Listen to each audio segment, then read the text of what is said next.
آج تو خدا کا شکر ہے کہ سیکیورٹی جو ہے وہ بالکل ٹھیک رہی اور کوئی ایسا ناگہانی واقعہ نہیں پیش آیا جس کے خوف بھی تھا، جس کی بات بھی کی جا رہی تھی موبائل فون کو بند کرنا، اور ماضی میں ایسا ہوتا آیا ہے، آپ کے علم میں ہے کہ پہلے یہ 12 ربیع الاول کا جو دن ہے جس کے اوپر جو ہم سیلیبریٹ کرتے ہیں اپنے مذہبی تہوار کو، وہ بھی انڈر تھریٹ رہا ہے۔ دیکھیے، انتہا پسندی کا یہ عالم رہا ہے کہ مسلمانوں کو ہی اپنے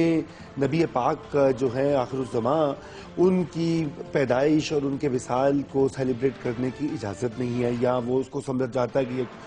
لوگ طرح طرح کی اس کے بارے میں باتیں بھی کرتے ہیں، مطلب ایک مخصوص ٹولہ بالعموم مسلمان جو ہیں وہ اس دن کو بڑی عقیدت سے نہ صرف پاکستان، دنیا بھر میں مناتے ہیں۔ اور ہمارے ہاں تو دیکھیے ایک روایت تھی، پوری اسلامی دنیا میں دیکھیں تو جتنی شاعری کی گئی ہے، جتنی نعتیں لکھی گئی ہیں، پڑھی گئی ہیں حضرت محمد کی شان میں، وہ ہمارے پورے اسلامک کلچر کا ایک حصہ ہے۔ کیونکہ دیکھیں، کل بھی ہم نے بات کی تھی کہ عشق رسول جو ہے وہ ہمارے دین کا، ہمارے مذہب کا، ہماری پوری جو انڈرسٹینڈنگ ہے اسلام کے بارے میں، اس کا ایک سینٹرل پلر ہے۔ ظاہری سی بات ہے، جو پوری کائنات ہے وہ تو حضور پاک صلی اللہ علیہ وسلم کے عشق، ان کی عقیدت اور انہی کے لیے اور ان کے نور سے بنی ہے۔ دیکھیں نا، ان کے نور سے، یہ صوفیاء کے یہاں ایک تعلیم ہے عام کہ کائنات کا جو نور ہے، خدا کا جو نور ہے، حضرت محمد جو ہے ان کا مظہر ہے۔ اور یہی وجہ ہے کہ آج کا دن اس لیے اس کی بڑی ایک جو ہے دینی بھی ہے، ثقافتی اہمیت بھی ہے، کیونکہ اس کو بڑے پرجوش، بڑے محبت کے ساتھ منایا جاتا ہے، اور جو تعلیمات ہیں ہمارے دین کی، ہمارے نبی کی، ان کو بھی یاد کیا جاتا ہے، جس میں کہ سر فہرست ہے مرسی جسے کہتے ہیں انگریزی میں، کمپیشن جسے کہتے ہیں، محبت، پیار، یگانگت، اخوت، بھائی چارہ، معاف کر دینا، ایک دوسرے کو سمجھنا، ایک دوسرے کا خیال کرنا، یہ ساری باتیں جو ہیں، اور رواداری سب سے بڑھ کر، میانہ روی، ماڈریشن، اعتدال۔ آج کے دور میں جتنی آپ باتیں کر رہے ہیں، پاکستانیوں نے، ہم سب مسلمانوں نے ان کی بات، یہ جو تمام باتیں ان کو فالو بھی کیا ہے، ان پر عمل بھی کیا ہے، کچھ دیکھ رہے ہیں آپ؟ سچی بات اور سیدھی بات کیجئے گا۔ دیکھیے،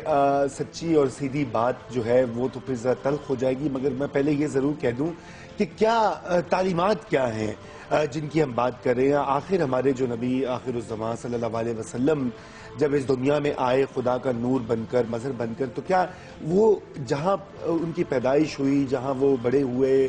وہ جو معاشرہ کیا تھا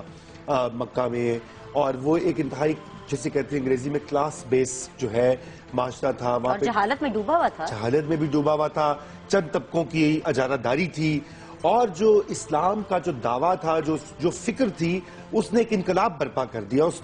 نے کہا کہ تمام انسان برابر ہیں، عربی ہوں، اجمی ہوں، کالے ہوں، گورے ہوں، مرد ہوں، عورتیں ہوں، کسی کو ایک دوسرے کے اوپر فوقیت حاصل نہیں۔ Thank you for seeing that, کیونکہ یہ برابری کا جو سبق تھا۔ دیکھیے، بر صغیر میں جب اسلام کا احیا ہوا تو یہاں پر تو ساری کی ساری پاپولیشن جو ہے نان مسلم تھی۔ جب آئے، کیوں یہاں پہ دھڑا دھڑ لاکھوں کروڑوں میں آج مسلمان ہیں بر صغیر میں، پاکستان، ہندوستان، بنگلہ دیش، شری لنکا، سب کو شامل کر لیجئے، اس وجہ سے کہ یہاں پر ایک وہی کاسٹ کا نظام جو ہے وہ رائج تھا کہ چند لوگ جو ہیں وہ ان کو فوقیت تھی دوسرے لوگوں کے اوپر، یہاں پر برابری نہیں تھی۔ یہاں پر جو ہے ایک پورے کا پورا طبقہ جو آج بھی موجود ہے، شودر جسے کہا جاتا ہے ہندوستان میں، اور یا اچھوت، انٹچبل جو ہیں، وہ مندر بھی نہیں جا سکتے تھے۔ تو جب اسلام کا یہاں صوفیہ پیغام لے کر آئے، اور تو وہ اس سے لوگوں کو پتہ لگا کہ یہ تو برابری کا درس ہے، اس کی دیکھا دیکھی